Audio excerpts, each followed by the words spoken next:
What up, everyone? It's your boy Kent Ward, founder of Ongaku Overdrive in Orlando, Florida. Today's a very special day for me, maybe some others as well, because the 10th anniversary of our first official event at Taste. That's where it took place, the first official event of Ongaku Overdrive. There's like this idea to have this music show that was geared more towards anime fans because the community at the time was underserved when it came to music events.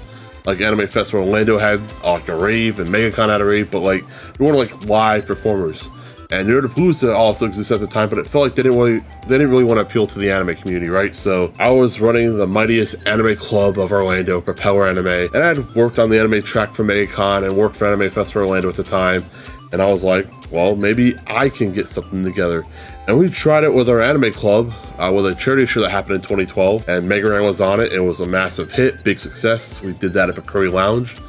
And from that, we're like, okay, let's try to make our own, let's try this music thing out as its own thing. And that's how Ongaku Overdrive came to be.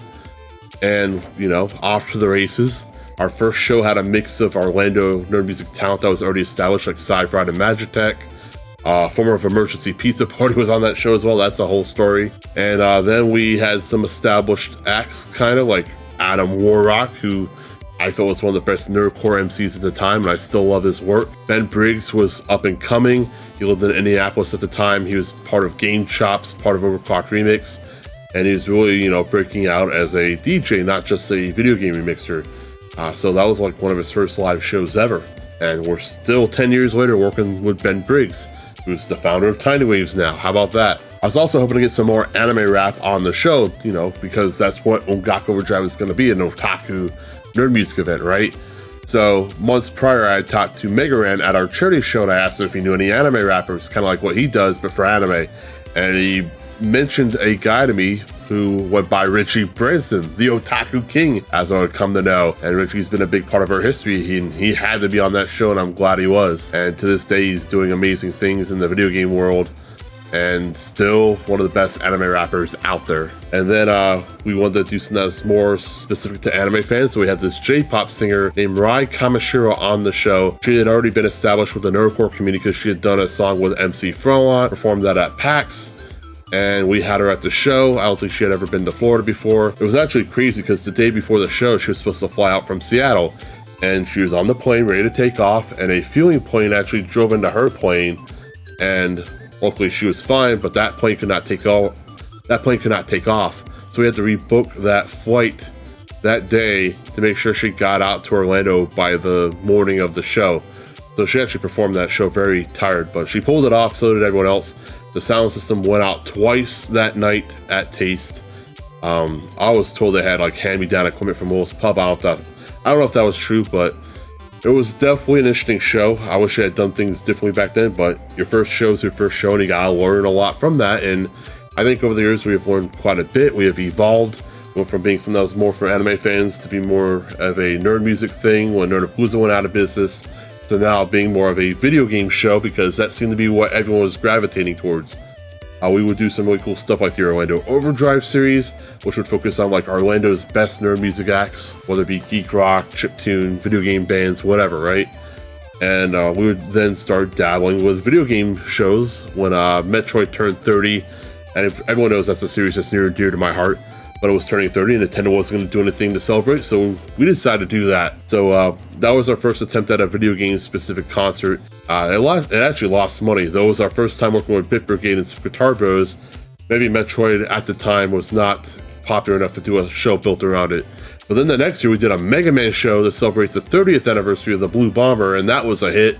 Bit Brigade came back for that. They did Mega Man 2. We had Mega Ran there.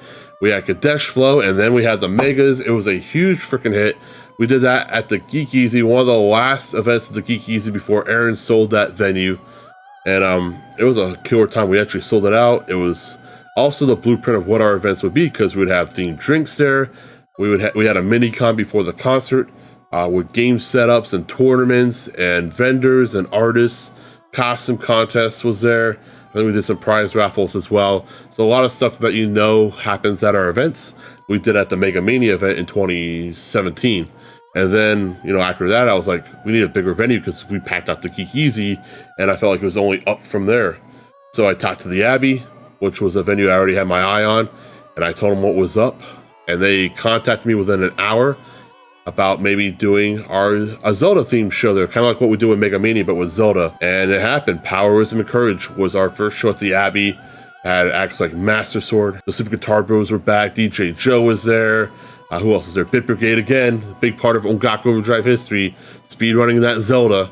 It was a killer time, and then we did Warriors of Light, we did the Ongaku 20XX shows, and now we're doing our 10th anniversary coming up, and I'm really excited about this because, you know, you only have to do your 10th anniversary once, and we've built up a really cool show that features acts from the old school, acts from our online shows known as Virtual Ongaku that we started during the pandemic, and then, you know, we're kind of thinking about the future as well. We're going to have Megaran on the show. If without him, there would be no Ongaku Overdrive. Ben was on our first show. He has to be on this. And then Tiggs the String Player Gamer are going to be teaming up as Scarlet and Violet. And those acts have had great success on our virtual Ongaku shows, as have Bitforce. And one of the reasons I have Bitforce on the show is that they're also going to be the backing band on Megaran. So not only are they going to do their own kick-ass set, we're going to do something that we've never done before, which is have a live band play with Megaran on stage. And then we're going to have Trashburger on our show as well. And this is cool because members of that band have been a part of Under Polaris and Random Encounter, and also Select Start. So that's a big part of our Orlando VGM history right there.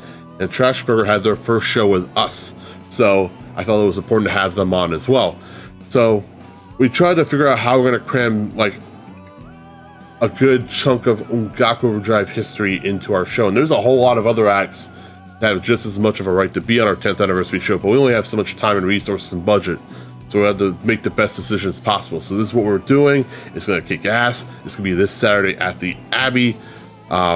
Tickets are still available. You can get discount tickets online at ongakuoverdrive.com. There's a link in the description, probably. I don't know. But you should definitely come because it's going to be a really cool time. We've spent a decade not only creating some really great musical acts, but also building a great community of super cool, friendly people that have been very supportive, that have been very awesome to work for, and I'm really proud of what we've built up this past decade. I cannot wait for what the future holds for us and what's going to come next. We're going to party hard this Saturday, and I cannot wait to see you there.